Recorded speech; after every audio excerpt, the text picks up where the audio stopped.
खाननवा वापडा जी नाजायज़ी net lockdown में corona virus के खिलाफ घरनि मां वेठल आवाम के ॿाहिरि निकिरण ते मजबूर करे छॾियो। 20 खां 22 कलाक गैर कानूनी लोड शेडिंग खिलाफ शहरियों जो एहतजाजी मुज़ाहिरो।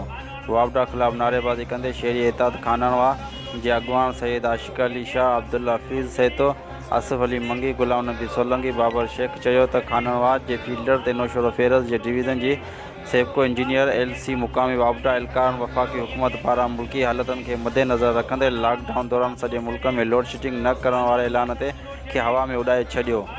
ग्रिडन स्टेशन खां ॿाहिरि डीफ्लेटिंग मां लाइट बंदि करे खाननवा फील्ड ते 20 खां 22 कलाक लोड शेडिंग करे रहिया आहिनि।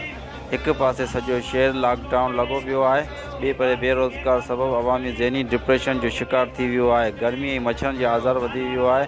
एल सां राब्तो करण बावजूदि को बि तदारक न थियो। मुज़ाहिरनि मुतालबो कंदे चयो त खाननवा शहर में गैर कानूनी लोड शेडिंग जो आज़ार ख़तमु कयो वञे, न त ॿी मजबूरी में आवाम रोडनि ते निकिरी एहतजाजी जो मुज़ाहिरो तेरी ॻाल्हाए वेंदी। रिपोर्टर आतिफ अली सैतो, खाननवा, शाइन न्यूज़।